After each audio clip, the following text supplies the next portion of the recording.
நெல்லை மாநகராட்சியின் முன்னாள் மண்டல தலைவரும் தற்போதைய மாமன்ற உறுப்பினருமான சுப்பிரமணியன் பட்டா மாறுதலுக்கு வட்டாட்சியர் லஞ்சம் கேட்டு இழுத்தடிப்பதாக குற்றம் சாட்டி வட்டாட்சியர் அலுவலகம் முன்பு பணத்தை கொட்டி போராட்டத்தில் ஈடுபட்டார். தனது சொந்த இடத்திற்கான பட்டா மாறுதலுக்கு சர்வேயர் ஆய்வு செய்து ஒப்புதல் அளித்த போதிலும் வட்டாட்சியர் லஞ்சம் கேட்டு மனுவை தள்ளுபடி செய்ததாக அவர் தெரிவித்தார். இதனால் ஆத்திரமடைந்த சுப்பிரமணியன் அலுவலக வாயிலில் துணி விரித்து அதில் 500 ரூபாய் நோட்டுகளை கொட்டி வைத்து முழக்கமிட்டார். வட்டாட்சியர் லஞ்சமாக கேட்ட பணம் இதுதான், வந்து எடுத்துக் கொள்ளட்டும் என கூறிய அவர், இந்த விவகாரத்தில் ஆட்சியர் தலையிட்டு லஞ்ச ஒழிப்புத்துறை விசாரணைக்கு உத்தரவிட வேண்டும் என வலியுறுத்தினார். வாழ்க்கையில 2001 இருந்து இந்த பொது வாழ்க்கையில ஈடுபட்டு இருக்கேன். நான் என்னுடைய சொந்த இடத்துக்கு பட்டா மாறுதல் விஷயமாக மனு தாக்கல் பண்ணியிருந்தேன். சர்வே ரிப்போர்ட் சர்வேயர் கொடுக்கலாம் என்று பரிந்துரை பண்ணியிருக்காரு. இதுல தாசில்தார் என்கிட்ட பணம் அளவுக்கு அதிகமா கேட்டாரு. நான் முடிச்சு கொடுங்க பாப்போன்னு, இல்ல முன்னக்கூட்டி தாங்கன்னாரு.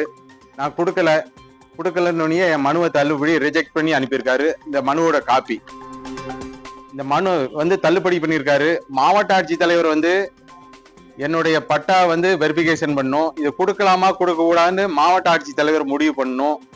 முடிவு பண்ணி கரெக்டா இருந்தா கொடுக்கட்டும், இல்லைன்னா வேண்டாம். ஆனா கரெக்டா இருந்து கொடுக்கும் போத இவர் எதுக்கு ரிஜெக்ட் பண்ணாரோ, பணத்துக்காண்டி ரிஜெக்ட் பண்ணாருங்கிறது தெளிவாகிவிடும். அப்ப இவரை மாவட்ட ஆட்சித்தலைவர் சஸ்பெண்ட் பண்ணும். விஜிலன்ஸ் 1000, 2000, 500 ரூபாய் வாங்குறவங்க எல்லாம் பிடிக்காங்க. இதே மாதிரி டெய்லி நாள் ஒண்ணுக்கு ₹1,00,000 வீட்டுக்கு போறாரு. இப்படி தாசில்தாரை பிடிச்சி நாட்டு மக்களுக்கு நல்லது செய்யணும்னு விஜிலன்ஸ் அதிகாரிகளை கேட்டுக்கொள்கிறேன். திருநெல்வேலி தாசில்தார். இடம் சிஎன் வில்லேஜ், மீனாட்சிபுரம் சிஎன் கிராமத்தில் இடம் உள்ளது.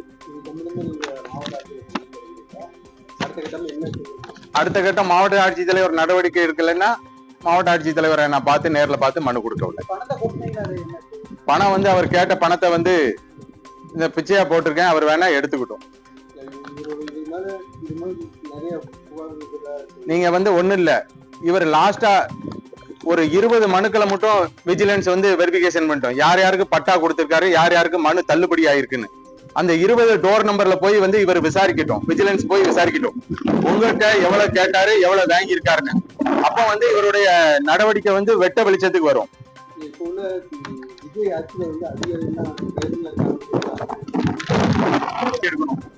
அவ்வளவுதான், இருக்கதான் செய்யுது.